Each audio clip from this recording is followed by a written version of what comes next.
মুহাদ্দিস, তিনি ফাতিহা যে পড়তে হবে কুফাবাসীরা পড়তেন না, হানাফি মাযহাবের অনেকেই পড়া ছেড়ে দিয়েছে। এই জন্য ইমাম বুখারী বাধ্য হয়ে একটা আলাদা বই রচনা করলেন, জুজুল কিরাত ফিস সালাহ, মানে নামাজের মধ্যে ফাতিহা পড়ার পক্ষে।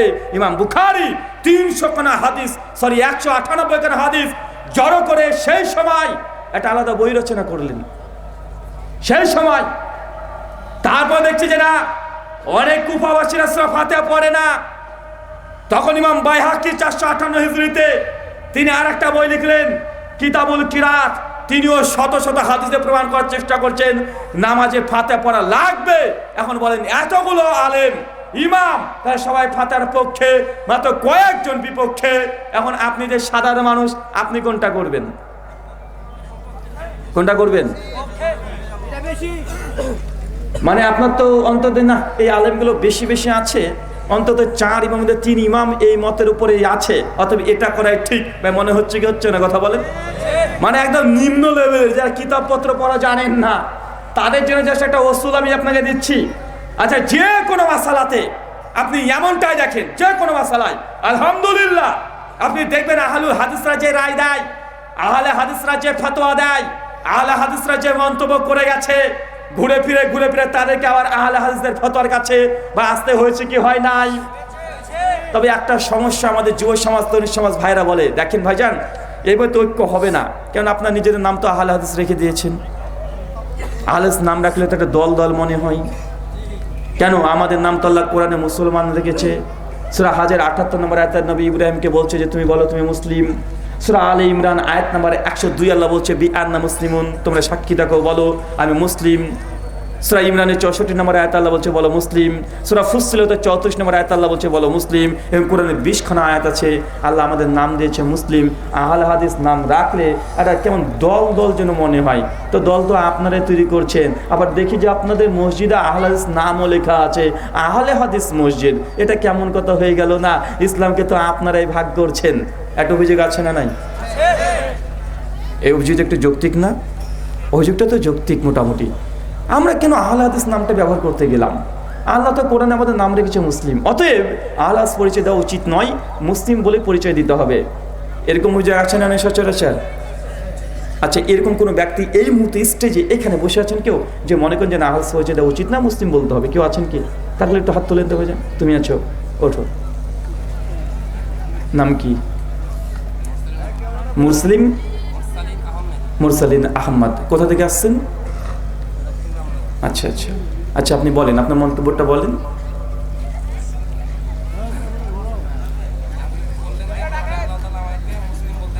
হ্যাঁ, আল্লাহ আমাদের কোরআনে মুসলিম নাম রেখেছে, আমরা নিজেদেরকে কেন আহলে হাদিস পরিচয় দেবো? আহলে হাদিস পরিচয় দিলে কোরআনে তো খিলাফ হয়ে যাচ্ছে অলরেডি, তাই তো? অতএব আমাদের আহলে হাদিস পরিচয় দেওয়া উচিত নয়। তো ভাই আপনার নাম কি বললেন? মুরসালিন আহমেদ। কে রেখেছে নামটা? আব্বু রেখেছে। আল্লাহ কে নাম রেখেছিল আপনার? তো যখন আপনার নাম জিজ্ঞেস করলাম তখন আপনি বাপ যে নাম দিয়েছে সেই নামে কেন পরিচয় দিলেন? আল্লাহর নামটা ব্যবহার করলেন না?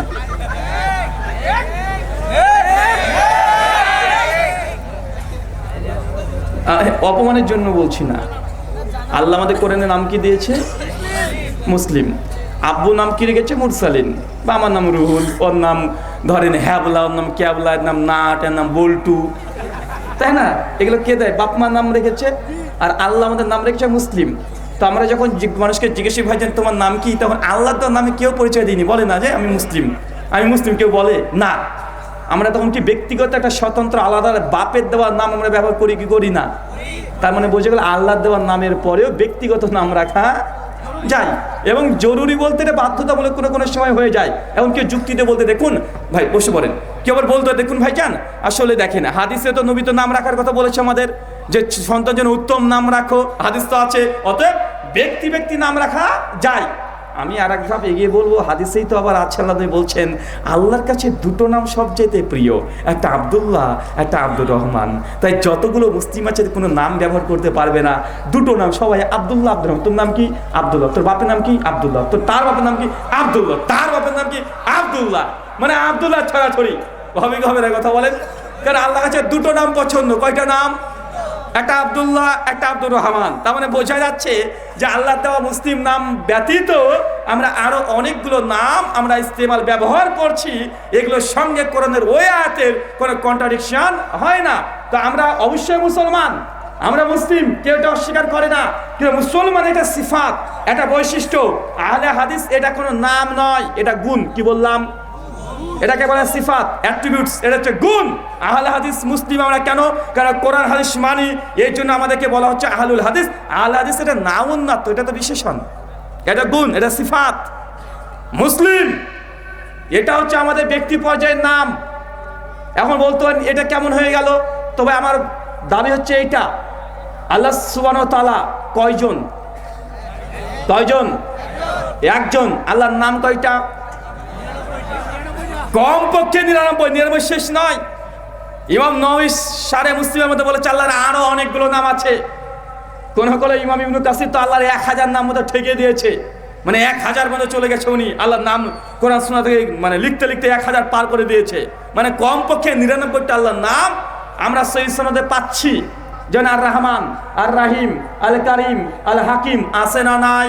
তাআলার নাম আল্লাহ হচ্ছে একজন। আল্লাহর গুণবাচক নাম কতগুলো? আল্লাহর বৈশিষ্ট্যগত নাম কতগুলো? অজস্র। আমাদের নবী, শেষ নবী কয়জন? একজন। আল্লাহ নবীর নাম কতগুলো? আল মাহি, আল আকিব, মুহাম্মদ, আহম্মদ আছে না নাই? কথা বলেন। আছে। নবী একজন, নবীর নাম কতগুলো দেখেছেন? আল্লাহ সাহাবীদের মধ্যে, সাহাবী তো সবাই সাহাবী, সবাই তো মুসলিম। আল্লাহ কোরআনে তাকে সাহাবী বললেন কেন? তারা কি মুসলমান ছিল না?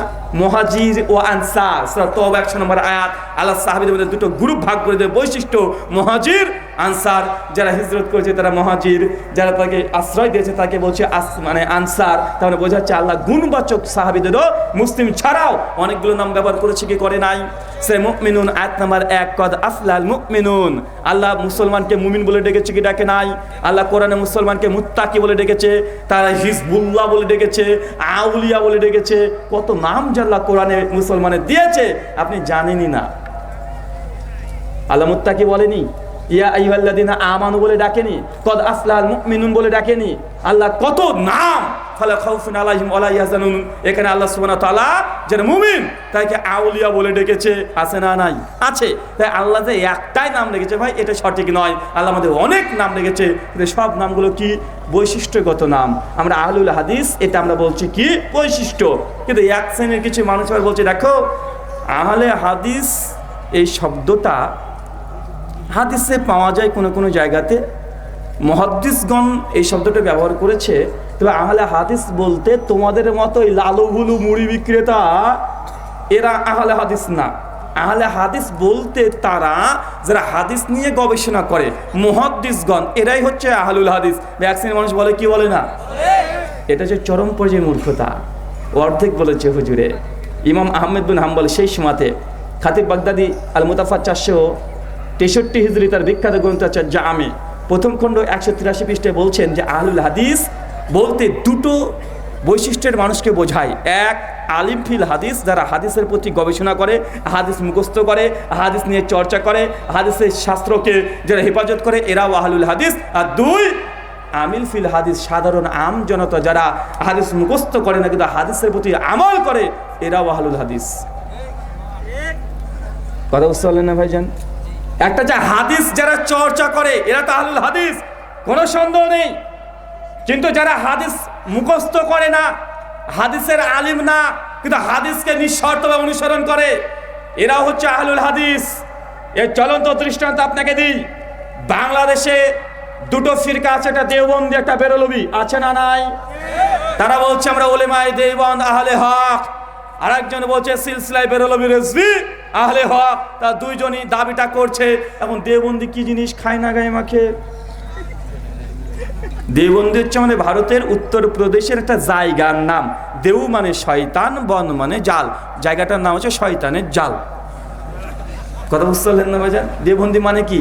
আরে আপনি গুগল করে দেখে নেন, দেওবন্দি মানে উত্তরপ্রদেশের হিন্দুদের একটা মন্দির ছিল, ওই মন্দিরে নাকি অনেক ভূত প্রেত আসতো, আর ওইখানে ঠাকুর তন্ত্র মন্ত্র করে ওখানে ভূত প্রেত তাড়িয়ে দিত। এই জন্য বলা হতো দেওবন্দ মানে শয়তানের আস্থানা, শয়তানের কাণ্ডারি, শয়তানের জাল, শয়তানের স্থান।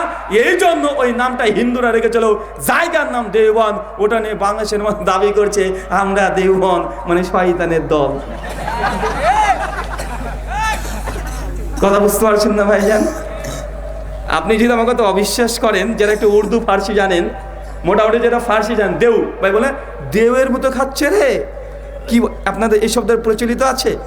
হ্যাঁ, প্রচলিত নেই না? মানে একটু মোটা তাজা রে মানুষ না, দেউ মানে দেউ মানে ওই জিন, শয়তান, ভূত প্রেত এগুলোকে বোঝায়। তো দেওবন্দ হিন্দুরা নাম রেখেছে, ওখানে তন্ত্র মন্ত্র কাজ কাম চলতো, ওখানে জিন দিকে নিয়ে বাস চলতো, নানা রকম ভূত প্রেত নিয়ে খেলাধুলা করতো, ওই জন্য নাম করেছে দেওবন্দ। আর বাঙালি মুসলমান বুঝলো না, ওটা নিয়ে গর্ব করে বলছে আমরা ওলিমাই দেওবন্দ আহলে হক মানে শয়তানের দল আহলে হক। যদিও এই নামকরণের দিকে আমি এইদিকে ইঙ্গিত করতে চাইনি। আচ্ছা, দেওবন্দ কেন বলা হয়?